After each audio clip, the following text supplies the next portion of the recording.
राधा वल्लभ श्री हरिवंश श्री जी की अत्यंत कृपा हम सभी पर बरस रही है। तो आप सभी श्री जी की कृपा से श्री राधा नाम में मस्त होंगे। तो लाडली जी की अत्यंत कृपा से हम सभी श्री पंडित जी महाराज के पावन चरित्र को श्रवण कर रहे थे। कल के प्रसंग में हमने श्रवण किया था कि किस प्रकार जो बालक हरि बाबा थे, हरि वल्लभ थे, उनका जब कार जो उनकी थी वो जब लड़ी तो उस वक्त उनकी माता और उनको चोट नहीं लगी, बाकी अन्य सदस्य जो थे उन सबको चोट लग गई। जब उनके पिताश्री ने पूछा, श्री राम स्वरूप जी ने पूछा, तो उन्होंने बताया कि मेरे प्राण प्यारे बाबा मुझे आकर बचा लिए।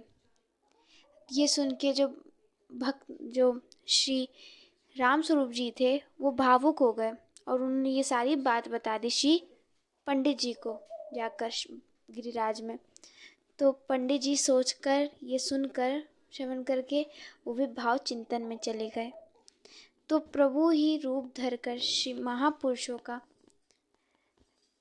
अपने भक्तजनों का जो संकट है उससे उन्हें बचाने आते हैं। तो जो संत महापुरुष जन होते हैं वो प्रभु का भजन, प्रभु की भक्ति निष्कामता पूर्वक करते हैं।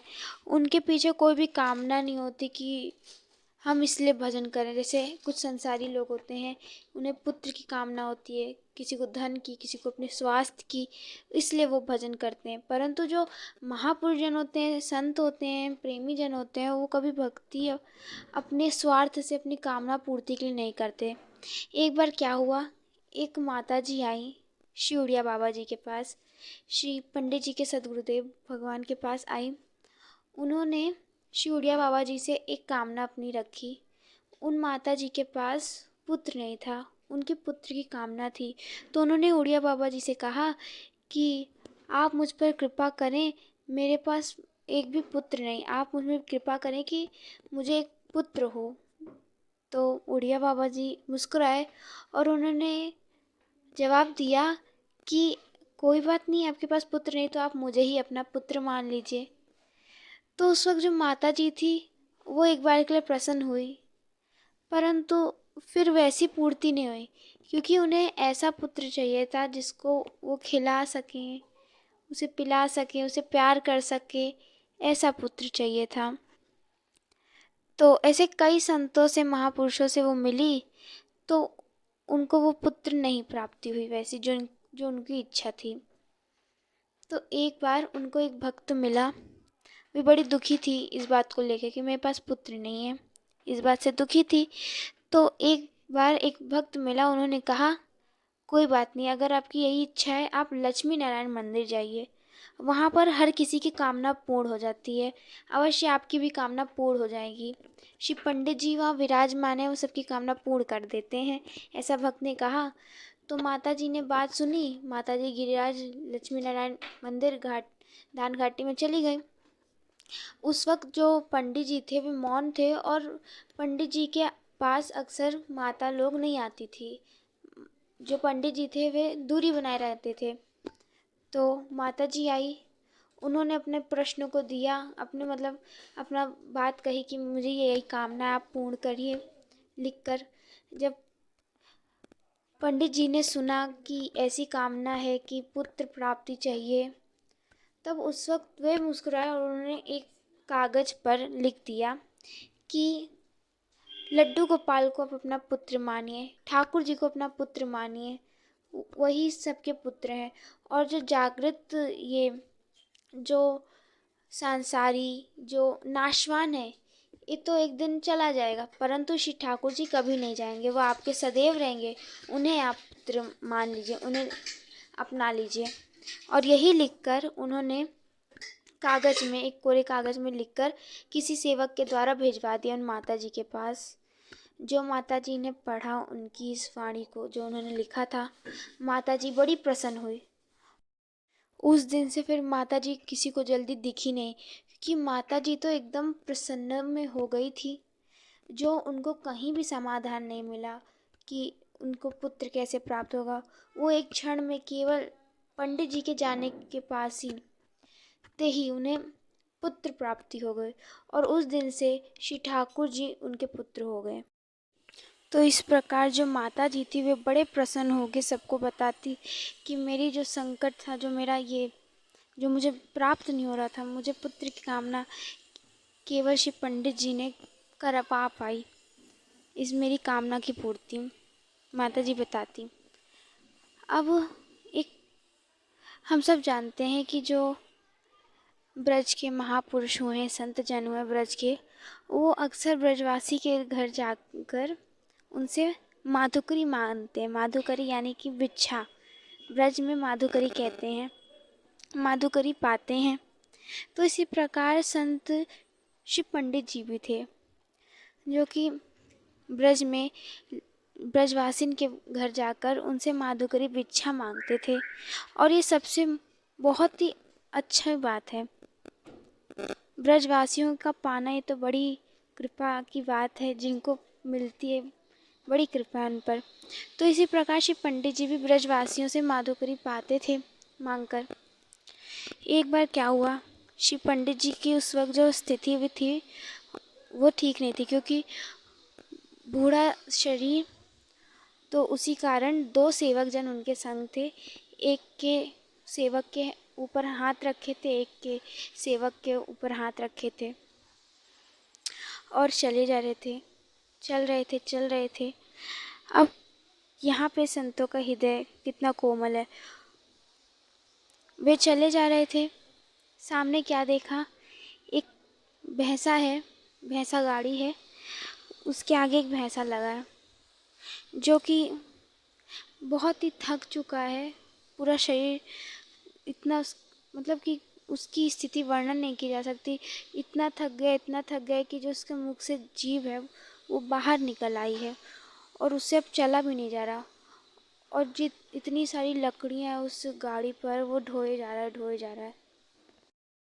और जो इस बैलगाड़ी के ऊपर जो व्यक्ति बैठा है वो उसे बहुत तेज मार रहा है। और इसी दृश्य को श्री पंडित जी महाराज ने देख लिया। श्री पंडित जी ने जैसे उस भैंसे की ऐसी हालत देखी, उनके नेत्रों में झरझर अश्रु बहने लग गए। और वो जो दोनों सेवक जन जिनके वो पकड़ के चल रहे थे, उन दोनों से हाथ जो था वो छुड़वा लिया और आगे चले गए भागकर उस भैंसे के पास। उसको सहलाने लग गए और कहने लग गए, तूने भजन क्यों नहीं किया, तूने भजन क्यों नहीं किया, अब तूने भजन नहीं किया तो तुझे ये फल मिल रहा है, तूने भजन क्यों नहीं किया। नेत्रों में अश्रु बह रहे हैं और उस भैंसे को बोल रहे हैं कि तूने भजन क्यों नहीं किया, तूने भजन क्यों नहीं किया।